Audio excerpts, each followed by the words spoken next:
was really well done and very sobering. An administration enveloping scandal in any other time in administration.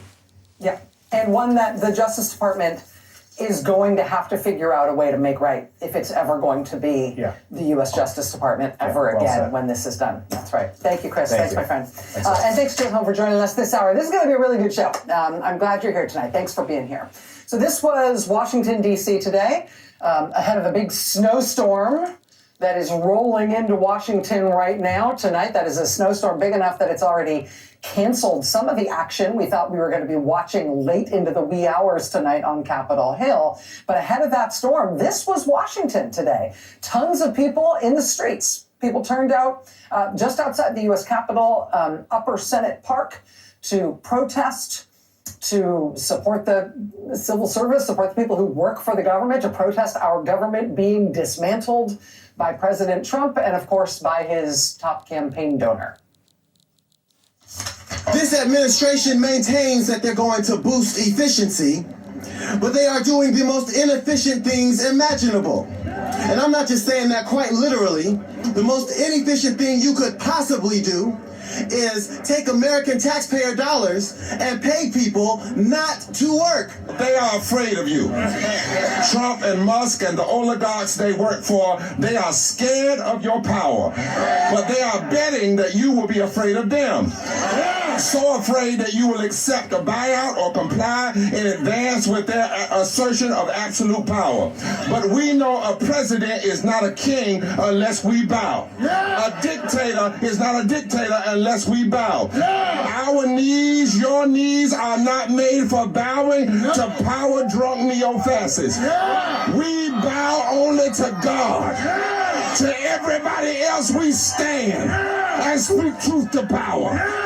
We stand tall. When they attack workers, we stand tall because whenever wannabe dictators have tried to take over throughout history, they always start with workers. Hear me now. They always start with government workers who are committed to a government of the people, by the people, and for the people. And they know as long as workers stay together and fight, haters can't win. Reverend William Barber, civil rights leader. Also speaking there, Kenny Robertson, the National Vice President of the American Federation of Government Employees. But this is a big protest today in Washington, D.C. In support of federal civil servants, the people who work in the U.S. government, a support for them, and also a protest in defiance of what we're seeing from the Trump administration to try to effectively destroy as much as they can of the federal government. This follows an equally large and energetic protest yesterday, also in D.C. This one outside the headquarters of the Consumer Financial Protection Bureau, one of the agencies that Trump is trying to just unilaterally shut down, even though that legally does not appear to be within his power. This protest yesterday at the CFPB noted, among other things, people at that protest noted that this agency, for example, is handling hundreds of consumer complaints about Tesla, the car company owned by Elon Musk. This is an agency that would be overseeing the new thing Elon Musk just announced about his social media company, which used to be called Twitter. He wants you now to be able to use that social media platform, not just for all your, needs for posting about weird Nazi race science and threats against reporters or whatever. He now also wants you to be able to use that social media platform as the place where you do all your banking and keep all your money. Because, trust him, what could possibly go wrong? He announced that just weeks ago before he went to war against the Consumer Financial Protection Bureau, which is the government agency that would be overseeing and regulating that genius use Twitter as a payment service idea, which Musk just announced. Right? Now he's announced that he's killed that agency himself, effectively unilaterally, thanks to the power vested in him as the president's top campaign donor. That's not how the law works. He doesn't get a unilateral say in what government agencies we have in America. And these people door-stopping the CFPB's headquarters yesterday in Washington, including lots of elected officials and lots of people who weren't elected officials. That was all part of telling him that he does not necessarily get his way here. You see some of the signs here, hands off our CFPB. Elon is stealing your data. Thanks, federal workers, stay strong. CFPB protects Americans. This is a good one. Dogs against Doge. Look at the eyes on that one. Oh, so good, dog against Doge. That was Washington yesterday and today. Outside of Washington, check this out. This was West Virginia today. Parkersburg, West Virginia. This is in the northwest part of the states, right near the Ohio state line. And a few days ago on Friday, ProPublica reported that this little city in West Virginia was about to be the next target of Elon Musk's flying wedge of government saboteurs. Elon Musk's little group has been so eager to get their hands on the super sensitive U.S. Treasury payment system, which sends out, your Social Security check, your veterans benefits, secret payments from our intelligence agencies to their secret assets and sources abroad. They were so eager to get their hands on that sensitive U.S. Treasury payment system. But once they did that, they realized there was another really sensitive payment system inside the Treasury Department, and it's called CARS, C-A-R-S, the Central Accounting Reporting System. It's based at the Bureau of Fiscal Service inside the U.S. Treasury, and they have their offices in Parkersburg, West Virginia. And ProPublica just reported a few days ago, Friday, that Trump was sending Musk's team physically out to Parkersburg, West Virginia to go mess with that system too. And so over the weekend, West Virginia organized. The ACLU of West Virginia, the Democratic Party of West Virginia, the Democratic Party of Wood County, which is where Parkersburg is, people who work at that Treasury Department office there, people who know people who work at that Treasury Department office there, they all sounded the alarm. They decided to all get together. And then today was the day.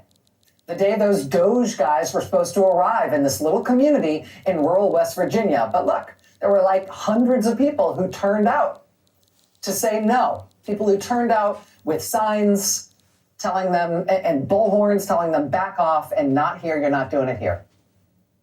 Quoting Woody Guthrie there, all you fascists bound to lose, and defend our public workers, and hands off the Treasury, no kings in America, Doge is the real steal. Parkersburg, West Virginia, everybody, in the snow and the freezing rain and the wind today. West Virginia.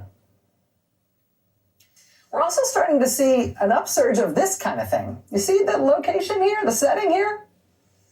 We're starting to see an upsurge in protests targeting Tesla dealerships, Tesla charging stations, just as sort of the corporate representation of Elon Musk since he owns Tesla. We talked last week about a seemingly impromptu protest at Tesla charging stations in the bitter cold up in Waterville, Maine. Well, now look, they're starting to happen all over. At a Tesla dealership showroom thing in Manhattan, sort of a big crowd turned out there with very good signage. Stop Musk's coup. Elon Musk is not my president. This is a coup. Take away the keys from Elon. Don't buy swastikars. Also look in California, in San Luis Obispo, at a Tesla dealership there. More of the same. Stop the coup. Stop Musk. Save our democracy. Follow the rule of law. This is a pretty good one. Bad Doge. I've been wondering if we should why do we say Doge, right? Like, why are we playing along with the joke and their framing of it? Like, there's just as much of a case that we should be calling it Dog-E. That's right, Rachel. Instead of Doge, I don't know. That's right. That's a pretty compelling case. Bad doggy. Another big protest at a Tesla site, this one in Ohio, in Columbus. There's a whole bunch of people there. O-H-I-O, Elon Musk has got to go! O-H-I-O, Elon Musk has got to go! The O-H-I-O chant is useful for any occasion and any cause in Ohio. It works here. O-H-I-O, Elon Musk has got to go. You can see the signs in Columbus as people turned out to protest against Elon Musk and his role in the Trump administration. Delete Musk. Boycott plutocracy. This one, just the word Elon with a big F in front of it. That's pretty good. Elon hands off private data, health info, and tax money. That's another one. Not for nothing, but I will tell you, Forbes tonight reports that Elon Musk's personal wealth has dropped to $42 billion this month. Really. As shares of Tesla have started to fall off a cliff. This follows earlier reporting that you might have heard here on this show about how Tesla sales all over the world, especially in Europe, are really dropping down by a lot, down like 40, 50, close to 60%. Tesla sales down by that much in the most important European markets. Tesla's stock price in February alone is down 19%, with one prominent analyst warning yesterday, quote, "The negative downturn in consumers' perception of Elon Musk could result in a headwind to sales for Tesla." Whereupon Tesla's stock dropped 3% in one day alone yesterday. And you know, this is interesting in terms of thinking about the sort of practical and political import of that. Reporters at the Bulwark got their hands on a bunch of letters sent by Republican members of Congress to their constituents about Elon Musk. Now, why are Republican members of Congress writing to their constituents about Elon Musk? It's because their constituents have been complaining to their Republican members of Congress about Elon Musk, telling them this Musk business is sick and wrong, and what are you going to do about it? We can tell that is the tone of the communication about Elon Musk to the offices of Republican senators and members of Congress. We can tell that because of what we now see in these letters published by the Bulwark of Republican members of Congress, what they are saying back to their constituent in their own letters, right? Letters that they probably do not want read out loud on national news. So let's do it, right? Okay. Senator John Curtis, Republican from Utah. Dear Redacted, thank you for reaching out to share your thoughts on the Department of Government Efficiency and Elon Musk's role in the new administration. It is important that Doge operates with appropriate oversight to maintain transparency, prevent conflicts of interest, and ensure its work remains focused on serving the American people. That's what Senator John Curtis, Republican of Utah, is telling his constituents. Well, is he actually working to ensure that in the Senate? Is he working to ensure they're maintaining transparency and preventing conflicts of interest? What are you doing about that, Senator? You're telling your constituents that's what you're working on. What are you actually doing? Are you willing to do it out loud to Elon Musk's face, or just privately to a constituent and then you're not actually going to do it? Congressman Mike Flood, Republican of Nebraska. Here's another. Thank you for reaching out to my office regarding Mr. Elon Musk's efforts in the Department of Government Efficiency. Please know you're not the only one who has expressed concern, and I want you to know I hear you. The Treasury Secretary told me to my face that Mr. Musk absolutely does not have full access to the federal payment system. Although this process is stressful, I want you to know that I take my responsibility under the Constitution very seriously. Article 1 of our U.S. Constitution gives members of Congress the power of the purse to decide and direct spending following a successfully passed budget signed by the president. I intend to protect Nebraskans, says Congressman Mike Flood. I intend to protect Nebraskans and appreciate the fact that you feel the same. He assures his constituent that he's writing to, quote, Secretary Bassett has confirmed to me that Mr. Musk has read-only access to the data containing the information about where U.S. government payments have been made. Congressman Mike Flood of Nebraska might want to check with the most recent court filing in the case that's trying to stop Musk from what he's doing at the Treasury. Because in the government's filings in that case today, they admit it isn't read-only access. It's full access. It's read and write access. And oops. That's because Elon Musk has administrative privileges on the system.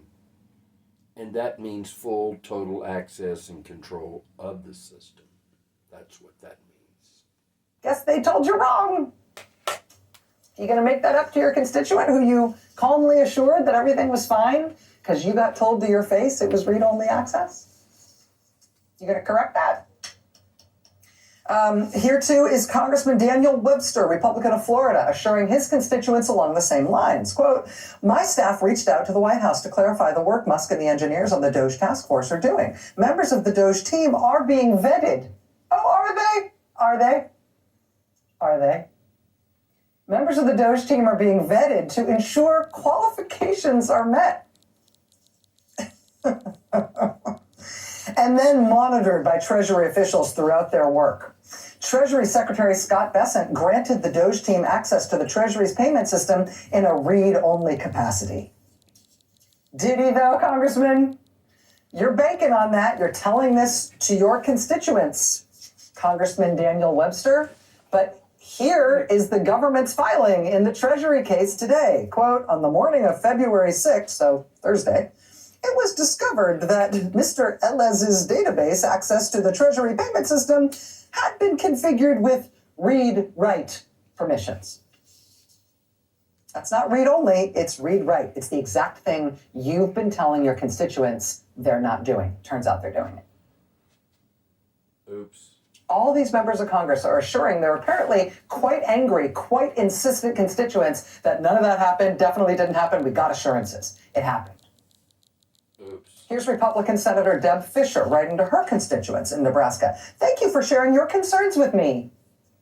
I understand that the Treasury Department's payment system contains extremely sensitive and confidential data. It is critical for the Treasury Department to maintain its strict procedures to ensure that this data is protected. And I wish, and maybe she will tell her audience, but she really needs to tell the audience and show that what Elon Musk really wants to do is he wants to put our entire Treasury payment system on his blockchain.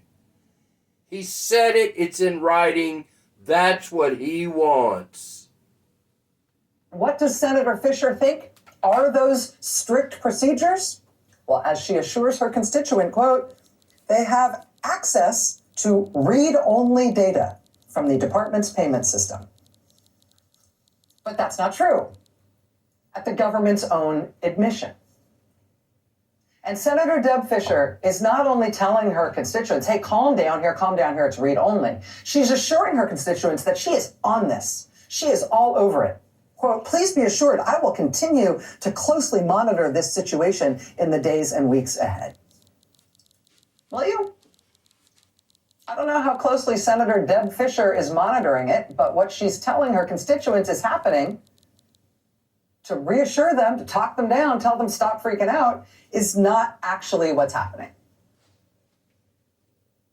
You going to send follow-up letters? Oops. Are you going to be closely monitoring this situation? Ensuring that the Treasury Department maintains its strict procedures because of this extremely sensitive and confidential data that you understand the importance of protecting?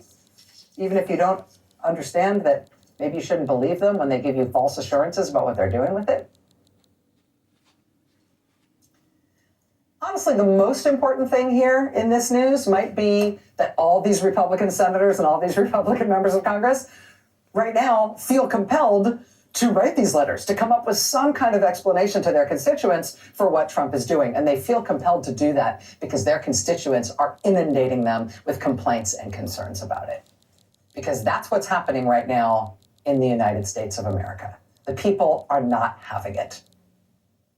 This weekend, 1,500 people turned out for a single protest Trump and Musk meeting at a church in downtown Santa Barbara. The organizers figured they had plenty of space. They knew they could fit 450 people inside. They thought that would be plenty. Well, they filled up the 450 seats in the church, and then another 1,000+ people showed up and filled the church courtyard, and then they filled the surrounding sidewalks. In Columbus, Ohio, where I just showed you those images from the big protest at the Tesla dealer in Columbus, Ohio, they too had what they thought was going to be a normal indivisible meeting this weekend. They filled the church that they had booked for that meeting wall to wall, and then they stuffed the overflow as well. Columbus, Ohio. Stuff's happening. And the pushback is real, and it is in places you might not expect it. And as always, it is getting results. Can't win if you don't play. And sometimes the pushback gets big results, sometimes it gets small results, but it always gets something. Today, for example, the National Park Service has caved. They've had to partially pull back on their Trump hiring freeze. Democratic senators and Democratic members of Congress screamed bloody murder about the fact that the Park Service having this hiring freeze meant, among other things, that the country's national parks were not going to be able to open this summer. Because the hiring freeze meant that the Park Service wasn't going to be able to hire the thousands and thousands and thousands of seasonal workers they have to hire every year in order to fricking run the parks. Oops. Now, this is only a partial rollback of that hiring freeze for the national parks, but it is a rollback. And it is in response to the hue and cry and people screaming bloody murder about it. Today, I should mention, was also another totally solid day in terms of Trump being stopped and tripped up in the courts. Now, I mentioned this Treasury case where we now have in black and white the Trump administration admitting in print that, yeah, they did give full read and write access to Elon Musk's little band of teen marauders when they accessed the most sensitive major payment system in the whole U.S. government at the U.S. Treasury. Their Treasury payment system access has now been blocked by a federal court twice. The Trump administration, importantly, has appealed that, and I can tell you tonight, they have lost that appeal. Again, that's on access to the Treasury payment system. Today, a federal court also ordered the Trump administration to restore scientific data they took down off of websites at the CDC and the FDA.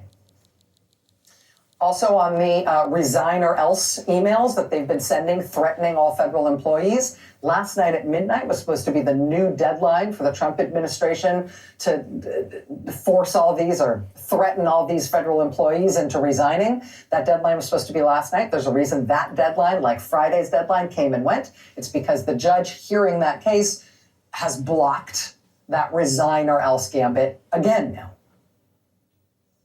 We reported here last night that the head of the Office of Special Counsel, not the one at the Justice Department, but the one that oversees whistleblower laws and protections in the executive branch, that official, the head of the Office of Special Counsel, had been fired by Trump, but the guy who was fired was challenging it in court. Well, today, that firing has been blocked in court, thanks to a federal judge. Also, the rip it down to the studs cuts to NIH medical and scientific research funding, which I should note is set by law. It's not just a president's idea that he can change when he wakes up on the wrong side of the bed. Those cuts have now been blocked twice by federal courts. How about USAID? The attempt to illegally shut down USAID as if, again, Trump can just do that with a whim, right? Let alone his top campaign contributor can do that with a whim. The effort to shut down USAID has now been blocked by the federal courts. And now today, a second lawsuit has been filed in federal court to force them to pay the USAID contractors who they have been refusing to pay. How about that overall federal funding halt that's been blocked by the courts as well? We've been reporting that the courts then had to rule against the Trump administration again after the Trump administration chose to defy the first order in that case. Well, now a federal appeals court has upheld those lower courts and told the Trump administration in no uncertain terms they must restore that funding. They are not allowed to freeze that funding, and they are not allowed to defy the courts when the courts tell them they can't do it. And, you know, again, thinking practically, because symbolic victories, matter, symbols matter, but practical victories are better. And in terms of thinking about how all these things work together, just let's take us a little bit of a case study, the Department of Education. You might remember, in terms of protests in Washington, you might remember last week, very dramatic day, at the headquarters of the Department of Education. Democratic members of Congress and senators raced down to the Department of Education to stop the Trump administration's plans to try to essentially close it down on the fly, to get into all its sensitive computer systems. Weird, supposedly like self-proclaimed security guards not wearing uniforms physically blocked members of Congress from getting in there.